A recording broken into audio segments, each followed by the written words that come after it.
tu as fait partie de l'une des générations, si ce n'est la génération la plus talentueuse de footballeurs camerounais en équipe nationale en même temps. C'est-à-dire que vous aviez Samuel Eto'o, vous aviez toi au milieu de terrain, Djemba. Enfin, c'était Carlos Kameni. Sur le papier, en tout cas, c'était pour moi la meilleure équipe du Cameroun. Et pourtant, elle n'a pas gagné grand-chose. Oui, parce qu'ils avaient je vais dire qu'ils avaient des problèmes, en fait. Cette génération avait des problèmes, mais moi, je n'étais pas dedans. Moi, on était derrière. Non, je parle de ta génération à toi. Peut-être que j'aime Samuel parce qu'il a fait plusieurs générations. Non, je sais. Mais je parle de ta génération à toi avec Stéphane Bia. Stéphane Bia, c'est ta génération. Exactement. Vous n'avez pas gagné grand-chose. Parce que il y avait deux générations dans l'équipe. Exactement. Okay. On était en transit. Oui. On était en transit, il y avait deux générations.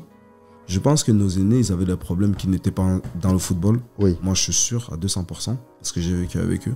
C'est ça qui a amené tout ça, le naufrage, en fait.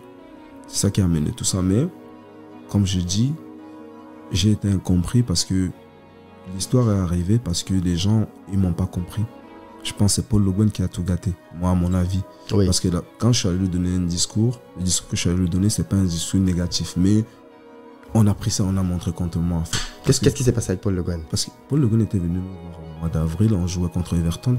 À la fin du match, je lui ai dit, coach, écoutez, vous savez, moi, j'avais suivi un discours comme on était à la CAN. Les aînés, là, ils avaient fait un rassemblement, ils étaient en train de parler. Et ils disaient qu'ils attendent pour avoir de l'argent, ils vont pas accepter tout ce qui se passe là. Ils vont essayer, s'il faut gâter, ils vont gâter.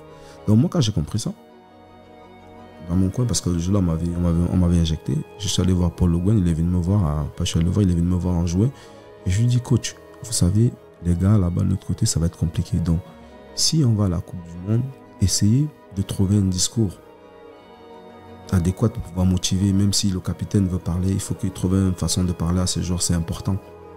C'est important parce qu'il faut galvaniser. Et là, le capitaine, il avait basculé le capitaine à Samuel Eto'o, de Rigobert à Samuel Eto'o. Ouais, je disais qu'il faut qu'il trouve un moyen de pouvoir parler aux joueurs parce que je ne voulais pas lui dire ce que moi j'avais entendu, mais je voulais seulement lui tirer déjà la sonnette de l'alarme qu'il faut faire attention.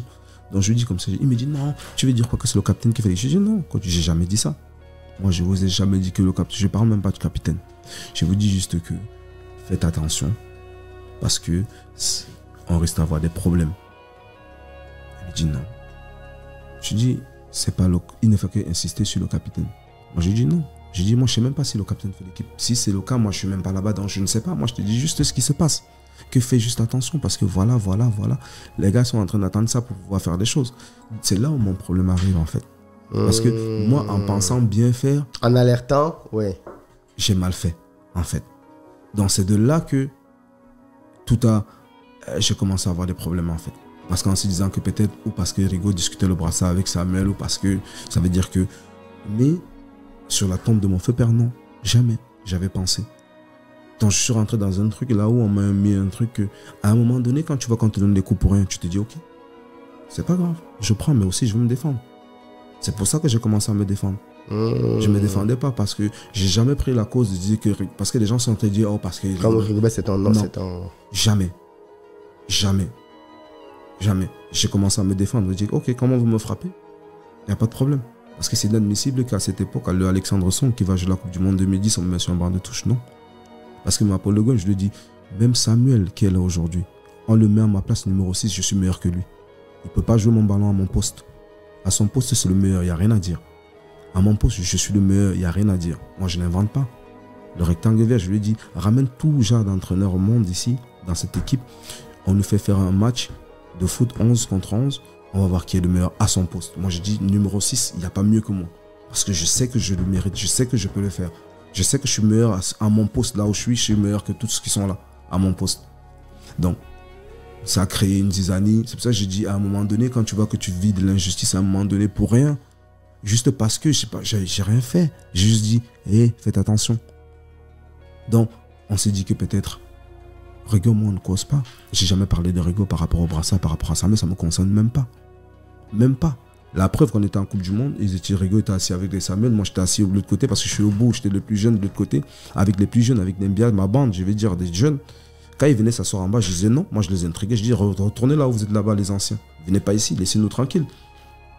Mais ça a pris notre tournure. C'est pour ça qu'à un moment donné, quand tu vois que tu prends des coups injustement, mais des gens viendront dire que oh, il a fait ceci, ah, il a fait cela, mais les gens ne connaissent pas la vérité. À un moment donné, quand tu prends trop de coups dans ta vie, tu dois faire quelque chose. Ma seule façon, j'ai appris à me battre dans la rue. J'ai rien appris d'autre. Quand tu vois que tu prends des coups injustement, je prends des coups depuis que je suis petit. Injustement. Donc, à un moment donné, qu'est-ce que tu veux que je fasse, Philippe? Je suis obligé de se dire que non, c'est de trop. Arrêtez, moi, j'ai rien fait.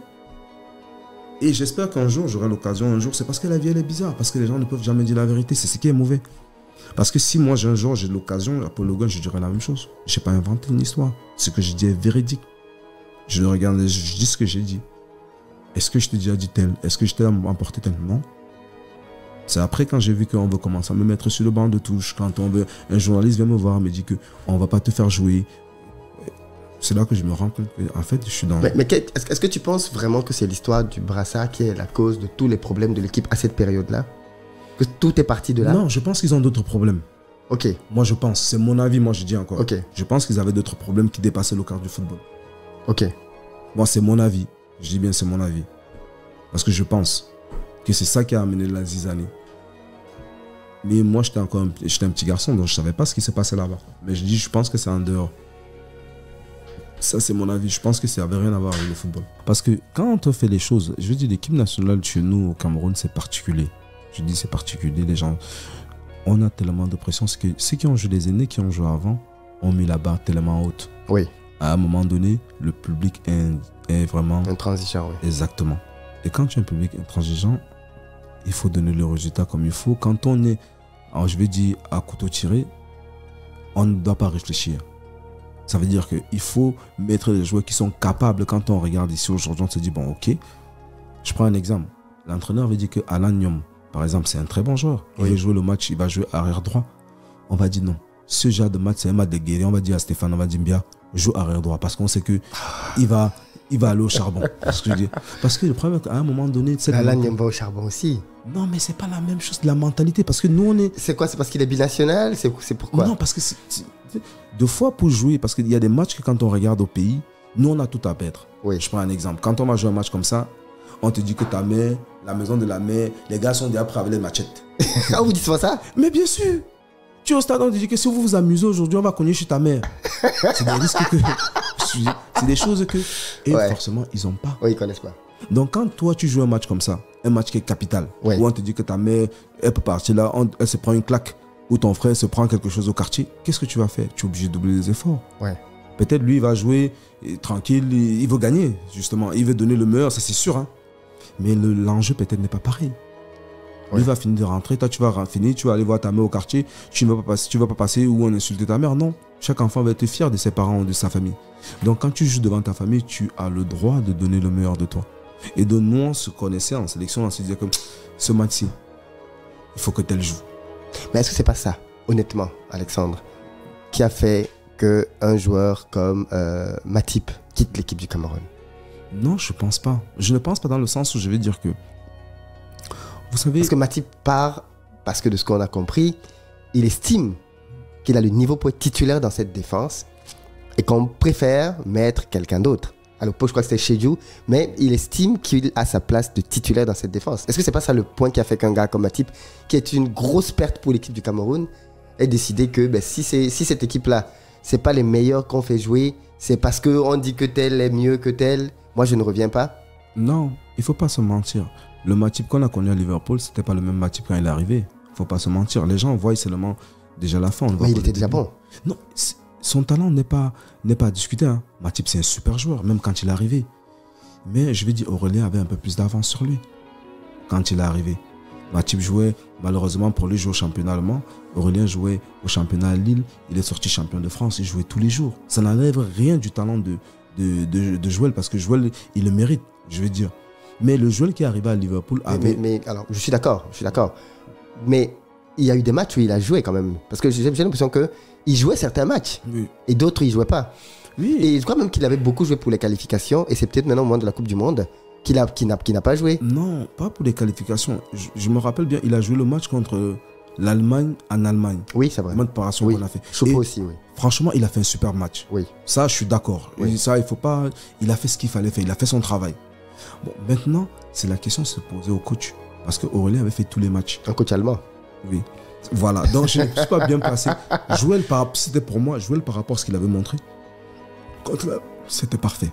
Le match qu'on a fait contre l'Allemagne. Mais il ne faut pas oublier aussi que Aurélien avait fait aussi des matchs. Oui, c'est sûr. Tout au long. Est-ce que la balance, moi je ne suis pas entraîneur, est-ce que l'entraîneur a préféré la balance de mettre... Moi, ce que j'ai lu dans la presse, oui. Vrai ou pas vrai, peut-être que tu pourras nous éclairer, c'est que la presse dit que le coach allemand, je me rappelle son nom, Otto Pfister, je ne sais plus qui était le faute. Wolter-Finke, voilà, est allé dire à Matip que moi je voulais te mettre, mais les joueurs sont venus me dire que pour une meilleure cohésion de l'équipe, un peu comme ce que tu disais tout à l'heure, vaudrait mieux que je mette plutôt Sejong Kulu en charnière centrale. Et que ça, apparemment, il l'aurait très mal pris. Ça, par contre, je peux pas... Ça, c'est ce que j'ai lu dans la presse. Vrai ou pas vrai, je sais pas, mais c'est ce que j'ai lu. C'est pour ça que je dis que ça, je peux pas me permettre de dire quelque chose que je connais pas. Ok. Parce que deux fois, comme j'ai dit deux fois, il faut vérifier cette information. Tout à fait. Parce que la presse a relaté ce qui est juste ou Tout pas. à fait.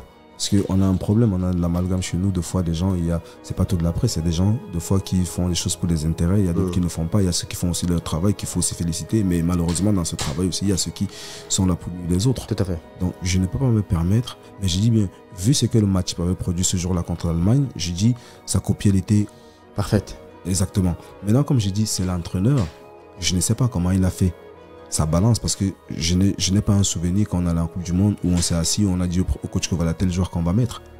Ce qu'ils ont fait, j'étais pas là. Je veux dire, donc je ne peux pas me permettre de dire, moi j'ai dit que des choses, des faits, je ne veux pas me mettre, j'ai jamais entendu ça quand on allait en Coupe du Monde. Moi je savais que je vais à la Coupe du Monde, je vais jouer, donc pour moi, on n'a jamais fait une réunion quelconque, ou sauf s'il a vu des joueurs à part, parler avec eux, ça je ne sais pas, j'ai aucun souvenir que l'entraîneur est venu me voir un jour en Coupe du Monde pour me dire que tel joueur veut jouer, tel ceci, non. Mais, comme je dis, Joël, il pouvait le revendiquer parce que, comme je dis, il avait une stature, il était arrivé à un joueur qui... C'est normal. Mais la sélection, deux fois, quand tu arrives en sélection et qu'un joueur a déjà commencé à confirmer, c'est un peu compliqué. C'est un peu compliqué. Donc, il faut avoir son temps de pouvoir... Sauf si un joueur... C'est pour ça que je dis que le Matip, quand il est arrivé à Liverpool, le joueur, la personne, c'était... Là, moi-même, c'est le meilleur, oui. Voilà, même moi-même, je dis...